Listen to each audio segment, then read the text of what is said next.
ठाकुर जी। ठाकुर जी। लिखा ठाकुर जी। हाँ भाई, ठाकुर जी पधारे तो हमारा तो जीवन धन्य हो गया। जी जी। राधे राधे महाराज जी। महाराज जी, आपके सत्संग में सुना और समझा है कि मनुष्य देह भगवत प्राप्ति के लिए मिली है और सांसारिक सफलता क्षणिक है, परंतु फिर भी मन उसी की कोशिशों में लगा रहता है और असफल होने पर अत्यंत व्याकुल हो जाता है, डिप्रेशन में आ जाता है। हाँ, महाराज ये जी। नहीं होना चाहिए। मतलब असफल होने पर डिप्रेशन में हम इसलिए पहुंच जाते हैं कि हमारा आश्रय ठीक नहीं है। अगर आश्रय भगवान है तो हम डिप्रेशन में क्यों जाएंगे?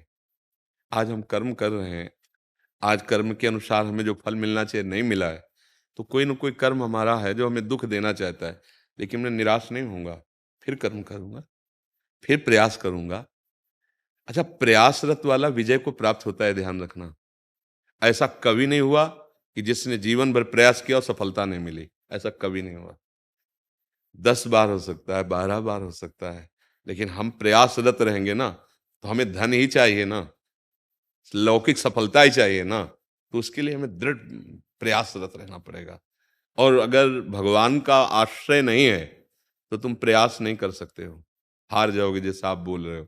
और भगवान का आश्रय है तो फिर हारोगे नहीं। आप टूट इसलिए जाते हैं क्योंकि आपको भगवान का भरोसा असलियत में नहीं है। असलियत में नहीं है। वो कैसे प्यार कर रहे हैं हम तुम्हें कैसे बताएं। एक एक कदम पे उनका दुलार, वो प्यार की मूर्ति ही है। हाँ, संसार में जन्म हुआ है तो बड़ी आवश्यकताएं हैं, पुत्र है, पुत्री है, पढ़ाना लिखाना है सब। तो जन्म देने के पहले वो हिसाब लिखा हुआ है। जो तुम्हारा जन्म हुआ या तुम्हारे बच्चों का जन्म हुआ, पहले से लिखा हुआ है। अब उस लिखा पढ़ी को अगर मिटाना है तो फिर एकमात्र भगवान का भजन, भगवान का आश्रय ही है। नहीं तो वो अवश्य भोगना पड़ेगा, अवश्य।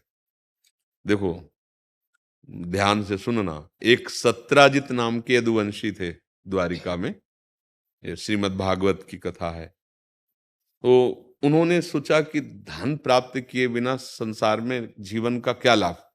प्राय सबके विचार ऐसे रहते हैं। तो उन्होंने भगवान सूर्य की आराधना की। जैसे महाराज युधिष्ठिर ने सूर्य की आराधना की थी तो बटलोई प्राप्त हुई थी ना उनको, कि जब तक द्रौपदी ना पाएंगे तब तक कोई भी पा सकता है। मतलब बहुत व्यंजन एक ही बटलोई से निकल जाएंगे, खीर पूड़ी रसगुल्ला सब सब, अगर द्रौपदी ने पा लिया तो फिर नहीं रहेंगे। तो भगवान सूर्य की आराधना की। तो भगवान सूर्य जानते थे क्या चाह रहे हैं, तो धन चाहते। तो स्यमंतक मणि दी। वो 8 भार सोना रोज प्रदान करती थी और बड़ी महिमाशाली थी और चमकती हुई। तो गले में डाल करके जब साधना पूर्ण हुई, भगवान सूर्य ने दिया तो आ रहे थे। हमें बताना चाहते हैं कि भगवान से अगर विमुख है तो कुछ भी कर ले, वो सुख को प्राप्त नहीं होता। तो जब समंतक मणि पहन के आ रहे थे तो द्वारिका के लोग दौड़कर भगवान द्वारिकाधीश के पास गए।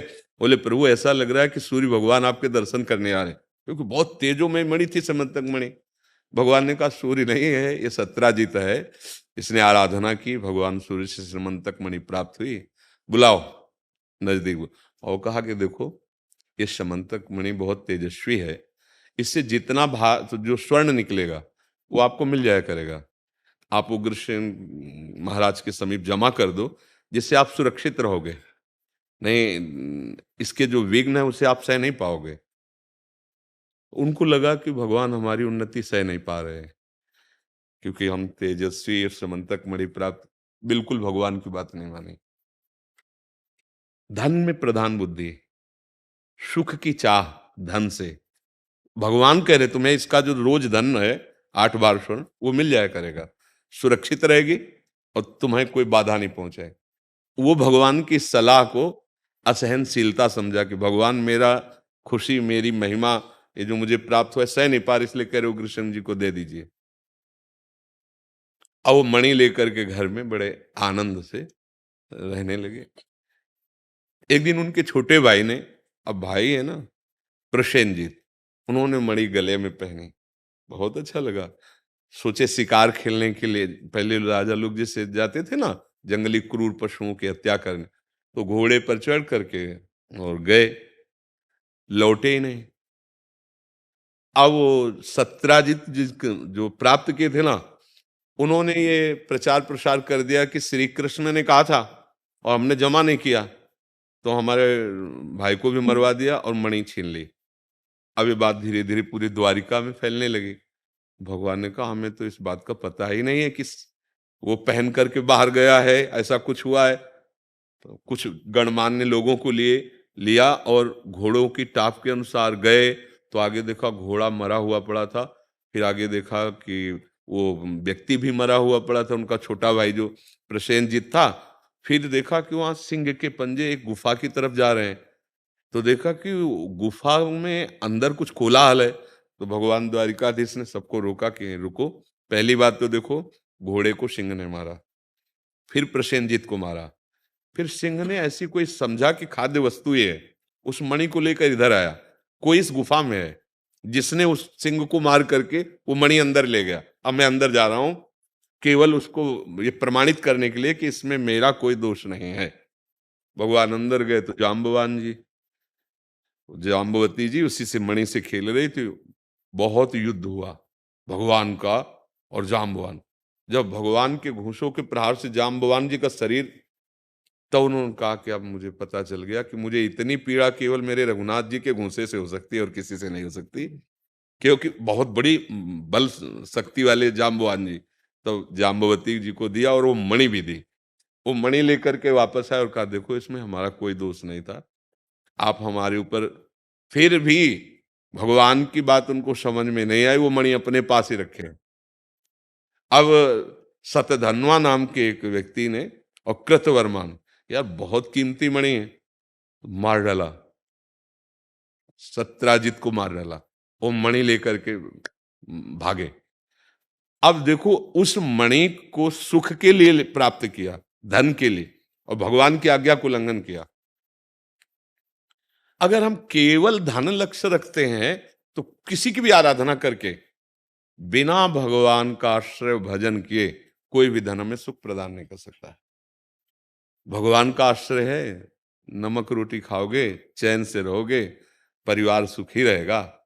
धन की ज्यादा परवाह मत करो, धर्म की परवाह करो, तो धन अपने आप आपके पास आ जाएगा। जैसे सच्ची आपको कहते हैं, अभी आपको भगवान के प्रताप का पता नहीं है। महालक्ष्मी जिनके चरणों को चापती रहती है, वो जरा सी कृपा कोर कर दे तो कुबेर का खजाना आपके घर आ जाए। तो बोले आ क्यों नहीं रहा है? क्योंकि आपको भगवान का भरोसा नहीं है, आपने ऐसे कर्म किए भगवत विमुख। इसलिए डिप्रेशन वाली बात तो नहीं आनी चाहिए। हाँ, धन की जरूरतें होती हैं तो प्रभु ने तुम्हें कर्म दिया, कर्म करो। अगर सफलता नहीं मिलती तो निराश मत हो, फिर प्रयासरत रहो। अगर बहुत धन भी प्राप्त हो गया और भजन हुआ नहीं तो यहीं तो बैंक में रह जाएगा। कितने ऐसे लोग हैं जिनको बहुत धन की प्राप्ति, तो क्या शांत हैं वो? क्या वो प्रसन्न है? क्या वो सुखी हैं? केवल केवल दिमाग की भावना है, खाओगे तो उतना ही और जाओगे तो है ही, तो बैंक में लाद के ले जाओगे बैंक नहीं। भगवान जैसी परिस्थिति दिए, राजी रहना सीखो और धर्म पूर्वक भगवान का आश्रय लेकर नाम जप करोगे तो ये डिप्रेशन वाली बात नहीं आएगी। हम देख रहे हैं जिस समय जो आवश्यकता होती है भगवान वो दे। हम जानते ही नहीं कि हमारी आगे क्या व्यवस्था होनी है, और मेरे प्रभु आगे से आगे व्यवस्था की है। भगवान का भरोसा वो कैसे चलाते हैं, जैसे बालक की दुलार वृत्ति माँ के अंदर होती है ना, करो सदा तिनके रखवारी जिम बालक राखे। हम ये नहीं कह रहे कि हमारी कोई तपस्या देख के भगवान दीजिए, नहीं, वो केवल ये देखते हैं कि मेरे सिवा इसका कोई सहारा नहीं, आपका है इसलिए आप परेशान हो। यदि आप भगवत सहारे से हो जाओ तो सच्ची कहते हैं वो अखिल ब्रह्मांडों को बनाने के लिए किसी के सहयोग की जरूरत उसको नहीं पड़ी है। ये माला माल हो जाओगे, वही समझाना चाहते हैं, निहाल हो जाओगे। अगर सुदामा जी अपनी निष्ठा में रहे तो जैसी द्वारिकापुरी वैसी सुदामापुरी बनी, पर थोड़े दिन तो सहना पड़ेगा ना। भगवान भी ये देखते हैं कि तुम्हारा भरोसा कितना दृढ़ है, और एक बार पार हो जाओ, भरोसे को दृढ़ दिखा दो, तो त्रिभुवन की राज्य लक्ष्मी उनके चरणों में लुटती रहती है। वो हमारे स्वामी है, वो हमारे प्रीतम है। तो डिप्रेशन में जाने वाली बात तो होना ही नहीं चाहिए। क्यों क्यों डिप्रेशन? मनुष्य जीवन क्या केवल धन के लिए है? क्या हम एक बार दो बार चार बार हार जाएं तो हम अपने जीवन को नष्ट करने की स्थिति ले आए? नहीं भाई, नहीं। हम और प्रयास करेंगे। भगवान, इसीलिए सत्संग सुनना चाहिए और शास्त्र स्वाध्याय करना चाहिए। आप केवल धन के लिए डिप्रेशन में हैं और हमारे आपके ही जो अपने गुरुजन हैं, अपने धर्म के लिए प्राण की बाजी लगा दी। छोटे-छोटे नव किशोर बच्चे हैं और दीवाल में चुने जा रहे हैं और कहा जाता है तुम्हें हर सुख मिलेगा, केवल तौबा कर।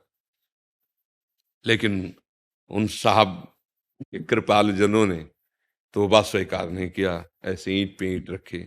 और हम उन्हीं के जन हैं और हम रुपए ना मनमानी मिल पाए तो हम डिप्रेशन में चले जाएं, दुख में चले जाएं। इसका मतलब अभी साहब से हमारा परिचय नहीं है, अभी प्रभु से परिचय नहीं। गर्दन कटवा दी धर्म के लिए, हम धन के लिए परेशान हैं यार। तो थोड़ा तो सुलझना पड़ेगा, तभी बात बनेगी। और संतों के पास केवल जाया जाता है अध्यात्म बल के लिए। अध्यात्म बल है तो तुम जीत गए, ये लौकिक बल कोई बल नहीं है, अध्यात्म बल ही बल है। इसलिए नाम जप करो, भगवद आश्रित रहो और कर्म करते हुए अगर हार हो रही है तो चिंता मत करो। एक बार होगी, दो बार होगी, तीसरी बार हम सफल हो ही जाएंगे, क्योंकि हम प्रयासरत हैं तो भगवान हमारे साथ है, सफलता हो ही जाएगी। और सबसे बड़ी सफलता है भगवान मिल जाए। शरीर छूटे फिर नए जन्म मिले, फिर वही पढ़ाई लिखाई शुरू, फिर वही नौकरी पेशा, फिर मर गए, फिर वही ये कब तक चलता रहेगा? एक बार स्थायी जगह तो पहुंचे। स्थायी जगह है भगवान का धाम, भगवान की प्राप्ति। हमारे जीवन में सबसे बड़ी लाभ की बात यह है भरोसा। भगवान का भरोसा कर लो और भरोसे में कभी हिलना नहीं, फिर आप चमत्कार देख लेना। साधना एक तरफ होती है, भरोसा एक तरफ होता है। अम्बरीश जी को भगवान का भरोसा, दुर्वासा जी के पास तपस्या है, भागना पड़ा तपस्वी दुर्वासा को। भगवान का भरोसा सुदर्शन चक्र पीछे पीछे उनको दौड़ाता रहा। भरोसा दृढ़ रखो। आज तक भूखे रहे हो क्या? फिर भरोसा, फिर डिप्रेशन वाली बात क्यों आनी चाहिए? हम लोगों को तो कई कई दिन भोजन नहीं मिले, गालियां मिली सामने से, लेकिन हिले नहीं। 13 वर्ष से निकले थे, पूरा जीवन की शाम होने जा रही, हिले नहीं। बस यही रहा, कुछ भी हो, कितना भी कष्ट हो, हम जिस लक्ष्य पे निकले हैं, तो इसीलिए उन्हीं भगवान का आश्रय लो, परम सुखी हो जाओगे। ज्यादा मन को दुखी मत करो, संसार की वस्तुएं ना मिले तो ज्यादा दुखी मत करो। आप आए हो श्री जी के कृपा पात्र हो, आप आए हो हमारी लाडली जी के पास आए हो, तो निश्चित आज से आपके जीवन का नया परिवर्तन होना चाहिए। आप केवल सुधरने की चेष्टा करो, फिर आप खुद देख लेना, ठीक है ना? और मन में उदास मत होना यार। देखो हम उदास हैं क्या? तो आप आए हो, कम से कम ये सीखो, उदास ना होना, निराश मत होना। अंतिम श्वास तक एक जुझारूपन तुम्हारे अंदर रहना चाहिए। जीत जाओगे, माया पर विजय प्राप्त कर लोगे।